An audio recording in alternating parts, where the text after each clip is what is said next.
Yu-Gi-Oh has a lot of cards. Like, a lot of cards. I really mean it, a lot of. So, over the course of its quarter-century history, Konami have made a ton of mascots and iconic monsters that define the many eras of this game. Stardust Dragon being the original Synchro staple, the God of Link monsters in Firewall Dragon, and so many more have come and gone, making their impact on the Yu-Gi-Oh community that will last forever, for better and for worse in some cases. But as the years go on and Konami keep printing cards that harken back to these old mascots, very few will be able to match the importance and legacy of the Dark Magician. The ace monster of the most popular protagonist in the anime, our boy Yugi. The spellcaster has been the centre of some of the most iconic moments in the history of Yu-Gi-Oh!, as well as being the centre of its own archetype. The card has even managed to make a splash in the meta at some points. Granted, it was only one half of Red Eye's Dark Dragoon, and actually seeing it in your opening hand would make you want to take a bite out of your deck and never play the game again. But hey, people still played it, so technically it was a meta staple. Well, despite its influence on the actual game, the Dark Magician has been a part of just so many cards in the history, and the iconic artworks of the card have become some of the most sought after in the entirety of Yu-Gi-Oh! Like, a PSA 10 Dark Magician from the original Legend of Blue Eye set can sell for as much as $7,000, which is obviously crazy. So, with the legacy that this guy has, my artist brain got to thinking about just how many different alt arts this guy has had over the years. Which, big surprise, he's had quite a few, 9 to be exact. So, I want to talk about just how many card arts this guy has had, and how they've added to his iconic status over the game's history. So join me in this journey from the first ever set of Yu-Gi-Oh ever made, all the way to the modern times, as we look at the storied history of the Dark Magician, and its card arts. Welcome, ladies and gentlemen, and all the rest, to the art of the cards.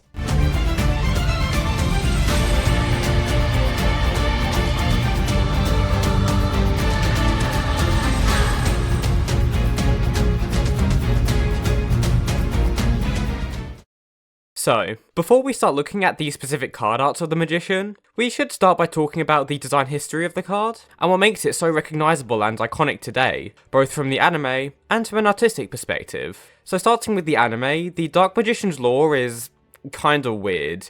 It basically came about from this Mahad guy who served under the Pharaoh, and was the owner of the Millennium Ring, until this guy, who is definitely not important, comes in and tries to steal it, almost killing Mahad in the process. However, before he gets defeated, he fuses the last of his soul, I think, with his Illusion Magician card to form the Dark Magician, pushing Bakura back in the process with his newfound magical power.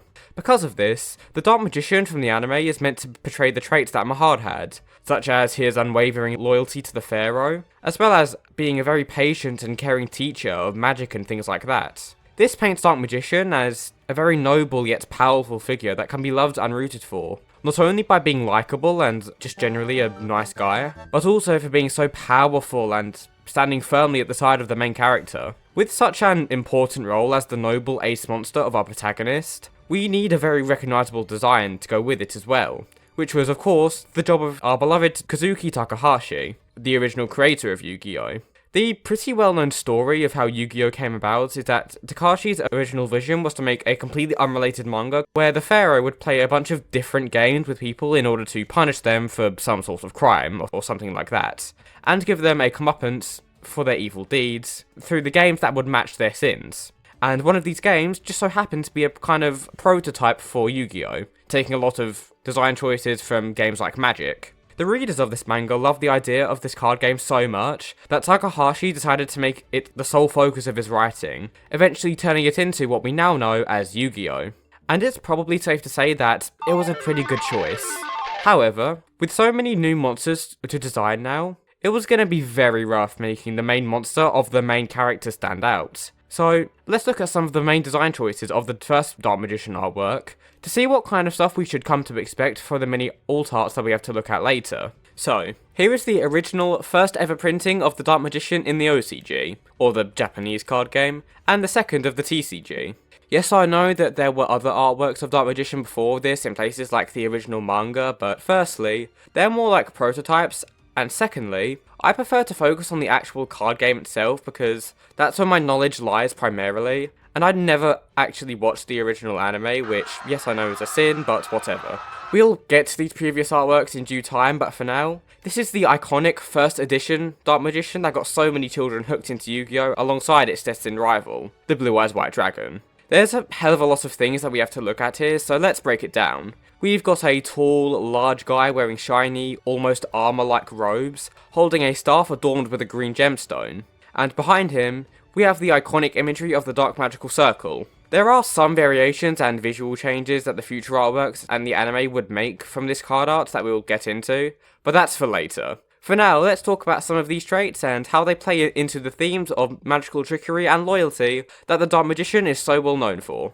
Starting with the Magician's robes, and with clothing like this, you would expect robes to be very plain and flowing in their design, as cloth isn't really known for looking very defensively solid. But the Dark Magician's clothing is far more shiny and looks much closer to a traditional suit of armor that a knight or something would wear, which makes the Dark Magician look far more solid and defensively strong. It is the ultimate wizard in terms of attack and defense, after all, as well as playing into the noble aspects of its personality by making it look like a chivalrous knight character. The armor also looks far more magical and shiny than you would expect from a regular suit of armor. Of course, the purple colour makes it look super exaggerated and fantastical, but the shine that it has, along with this spiral pattern on its knees, both contribute to this feeling. With the spiral pattern in particular reminding me of things like hypnosis, which links amazingly with the trickery and magic that the Magician is often associated with. Next up on the design aspects of the card, we have the Magician's Rod. And yes, I'm pretty much just using the other Dark Magician cards as my basis for my list here.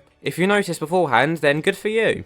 Anyways, the rod actually goes through a pretty major palette change halfway through these arts, which we'll talk about later. But for the first few, it is depicted as having this green colour throughout, with the gemstone at the end having this almost jade or emerald-like colour. That really gives off a sense of mysticality and fantasy that a magician like this should have, with the green colour of the entire staff also fitting in with the spell cards in Yu-Gi-Oh! Also being green. It's kind of considered the colour that is most often associated with the arcane, especially in early Yu-Gi-Oh!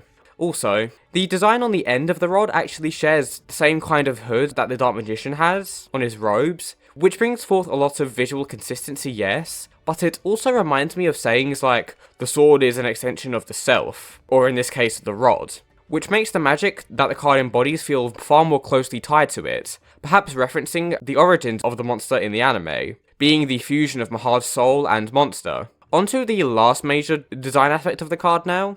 We have the Dark Magical Circle, and in my research for this video, I unfortunately have some bad news. All of these runes and stuff that are on the circle don't mean crap all, at least from what I can find. The runes on there don't have any clear matches to any runic languages that I scanned through at least, from Nordic runes to other medieval runes. So I think that the design is more meant to emulate more general magical circles, seen all over media, where magic and the arcane is involved. The inclusion of the runes may also be a way to emulate things like hieroglyphs, linking it into the ancient Egyptian origins of Yu-Gi-Oh! And this card specifically, with the Dark Magician being one of the most direct links we have to that time period if we're looking at lore again. The circle to me seems like it focuses the power and our attention onto the Magician itself, which is fitting for what is meant to be the most iconic and powerful magician of the original Duel Monsters. Now that we've looked at the first Dark Magician and gotten a bunch of key aspects out of the way that the rest of the artworks will have in some form at least, let's start checking out the alternative artworks that have been released over the last 25 years or so to see how they change things up and affect the legacy of one of Yu-Gi-Oh's most iconic monsters. Starting with what was the actual first printing in the TCG, we've got this artwork that already makes a few key changes to the design, the first of which being the colour of the robes.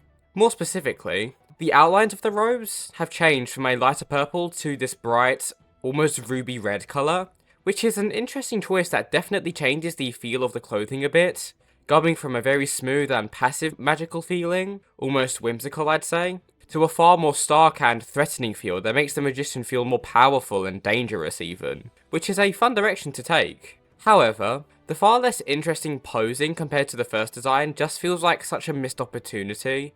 It went from this super unique and levitating pose to just a blonde guy standing. It should be way more distinctive than this. Another pretty important thing that this card art introduces that will be a key theme of a few of the future designs is change from a regular white skin colour to a much more fantastical paler shade of green, which I'd argue is one of the most unique and well-known quirks of the Dark Magician's design. Now, I've heard some strange reasons for this change, such as being for censorship reasons or some crap like that, but for the majority of what I've seen, it seems to be a card game exclusive thing that stems from the original design of the Magician from the manga, which also had this green colour to it. Ever since then, the colour was never used again in the anime and has only appeared on the TCG cards, but I actually think that it has some advantages over the regular skin colour, particularly how it matches with the colour of the rod. It really builds on the link between the Magician and his instrument of magic that I talked about earlier. And the green colour also adds way more goofy exaggeration that fits Yu-Gi-Oh! Perfectly. Like, if you're able to make an entire archetype of cards based on stuffed animals that become metallic, chimera-like horrors, you can make one of your mascots look like a magical alien. Anyways, onto the next alternate artwork that was released, and I'm going to go with the TCG release dates from now on. So, next up is this artwork. And this is one of the most distinct ones out of all of them for a couple of reasons. The first of which being that this is one of only 2 artworks that does not feature the Dark Magical Circle at all. Instead of that in this case, we have this stone tablet behind him that brings forward even more Egyptian imagery, which harkens back to the origins of the monster, which is an interesting way of differentiating this version of the card, although I can't say that the iconic symbol of the circle isn't missed just a little bit. The posing, however, is far more effective than the previous artwork, being much more active with the rod taking centre stage, thrusting the magical instruments he wields forwards like he's about to blast you. Speaking of the rod, the colour scheme has been changed from the fully green colour to the same purple and red colour of the robes, which further strengthens the bond between the Magician and his weapon, which I really enjoy design-wise. Overall, a really solid interpretation of the Magician that makes some changes and updates to the design that I really enjoy.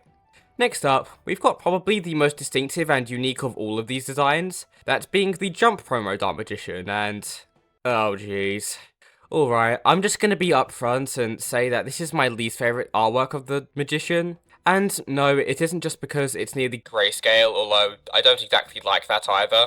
No, my main issue with this artwork is just how gross and uncanny it looks. Like, firstly, we did not need his abs to be as defined and as oiled up as they are. I think they're gross. And the overall feel of the pose, and especially the face, just gives me very strong bootleg vibes. You know those fake Dark Magician Girl cards and stuff you find on eBay with less than child-friendly artwork? Yeah, this feels like one of those. However, for the sake of having a balanced argument, I'll concede that the anatomy is well done, and the detailings of the robes are actually really neat. The silver colour with the black robes looks really good, almost like a night sorcerer. I just wish that this really good alteration to his clothing was used in the original Yu-Gi-Oh! Art style, because I really do think that it could thrive in it, and be one of the most unique and effective redesigns of the Magician. But as it is now, it just does not appeal to me at all. Okay, moving on from this thing, we've got what was actually the 3rd printing of the card in the OCG, but had to wait until the 5th alternate artwork of the card over in the TCG. And it's this devious guy, the Arcana design. This is by far the most evil and villainous looking artwork of the cards that we have today, and I'm pretty conflicted about this direction. On one hand, I've never really been the biggest fan of these evil versions of characters, stuff like Dark Link and other similar evil clones, as they just feel kind of lazy to me, but that is just a personal bias. On the other hand though, the design itself actually has some really cool aspects about it, such as the white hair that replaces the blonde hair of most of the previous iterations, and I think that the white hair easily looks better than the blonde, and complements the darker shades of purple and red that this artwork uses way more. Also, the colours of the robe seem to have inverted from the previous design, with the red colour being used for the main robe, with the purple used for the highlights, which fits in with the flipped personality as well. This feels like someone's evil OC of the Dark Magician, and honestly, it's really not too bad for what it's going for. I like it more than I thought. Moving on to 2016 now, and we have the Structure Deck Yugimoto printing. And this one doesn't aim to introduce anything majorly new, but it does play with some of the pre-established design choices of the Magician, the main one being the placement of the Dark Magical Circle. Instead of being a background element, it actually encircles the magician in a more 3D way, which I think is way more diegetic. Am I using that word right? And it's a way more unique way of incorporating the symbol into the design. It looks like it's actually a spell being performed by the magician instead of just a PNG on a background. Outside of that, there isn't too much to talk about. This is probably one of the least noteworthy card artworks in the entire list if I'm being honest, but it's still very clean with the shiny, almost space-like background with these green colours I enjoy, and the overall brightness of this artwork is super appealing too. The next card we have to look at thankfully has a decent bit more to talk about, that being the Dark Side of Dimensions printing of the card from the last movie pack they released. And this design is almost a complete overhaul to the colour scheme of the Dark Magician, being near identical to the Jump promo design of all things. Instead of the red and purple colours of the Dark Magician we're so used to, the silver and black colours that I praised the Jump promo for are used instead, and look just as amazing as they did there. However, the art style is far more in line with the rest of the Dark Magicians, and I think this card benefits a ton from that. No more grossly detailed, greased up abs. Instead, we've got a really badass pose and an awesome background, with the magical circle having this really neat and bright blue colour, which fits in with the technical aesthetic of the movie. It definitely changes up the feel of the monster from an ancient Egyptian sorcerer, but I think it's appropriate for a movie tie-in card. The change in design is also appropriate considering that, at least for the first duel between Khyber and Atem in the movie, we don't actually see the real pharaoh, instead a virtual simulation of him, and the Dark Magician by extension, because Khyber just couldn't get over losing his boyfriend at the end of the original series. So, overall, this design really capitalizes on the potential the Jump promo had, and gives us a super refreshing take on the Magician, creating one of the coolest designs we've got today. We're coming up on the final printings we have to look at for the TCG now, with the Dual Power and Battle of Chaos printings being the last two original artworks that have been released over here, in the US and Europe, and everywhere else that plays the TCG I guess. The Dual Power printing is another artwork that really does not introduce anything at all.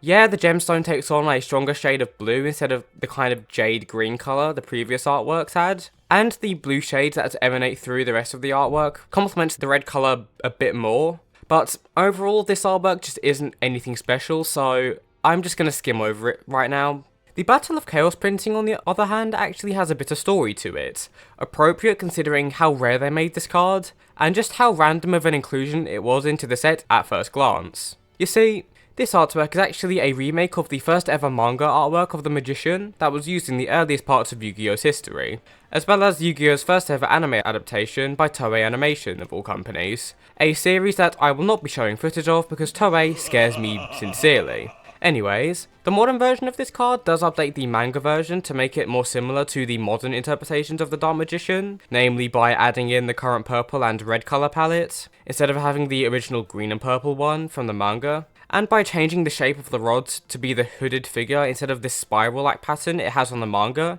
It's a very neat reference to the very first form the Magician took, and is a great last printing for the TCG to have, as it really brings the design and legacy of the monster full circle. Now, obviously the Dark Magician cards themselves aren't the only place where our beloved monster appears, so while this video is primarily focused on the actual Dark Magician cards, I think it's worth at least mentioning the wider Magician card pool to see if there's anything interesting here. We've already mentioned the individual pieces of the design having their own cards, but there are also a few cards, such as the Dark Magic Attack and Dark Magic Curtain, that aim to show off some of the Magician's trickery and techniques it uses, which really flesh out the powers and character of the monster even more, as it proves that we can't just boil down the monster to guy who shoots magical beams, but instead we have the sorcerer who can not only shoot these big lasers, but can also create complex illusions, summon knives like a magic trick and so on, giving it way more personality. Also, while the Dark Magician girl probably deserves way more time than I have in this video to talk about, Dark Magician's link to the legendary dragon Timaeus further gives off feelings of a knightly medieval hero that rides a massive dragon into battle, making him feel even more heroic and badass. Okay, let's wrap this video up before we have to look at the nearly 70 cards that mention this guy, and I fall even deeper into insanity trying to write this thing. So, to conclude this dive into the history of the Dark Magician, at least in the TCG, this monster has gone through a bunch of redesigns, changes major and minor, that have all cemented themselves in the minds of Yu-Gi-Oh players around the world. Whether you enjoy the original Legend of Blue Eyes print with that old school art style, or you were in awe of the awesome, darker and more serious design of the Dark Side of Dimensions print, or you perhaps even love the devilish Arcana design of the card because of how far it strays from the nobility of the other designs, every Yu-Gi-Oh fan can at least appreciate just how iconic and ever-present this monster will forever be in this game's history. I am sure all of those who played this game in some capacity have either used these cards themselves, or have played against someone who holds these cards dearly, either on Master Duel or in person. And while the deck may not have been the height of competitive play, like some other icons of the game have been, that feeling of playing some of your favourite anime cards is nearly unmatched in terms of satisfaction and charm, and that kind of stuff is one of the biggest reasons why Yu-Gi-Oh is so loved. With all of that being said though, make sure to banish the subscribe button, and as always, I'll see you when I see you. Bye!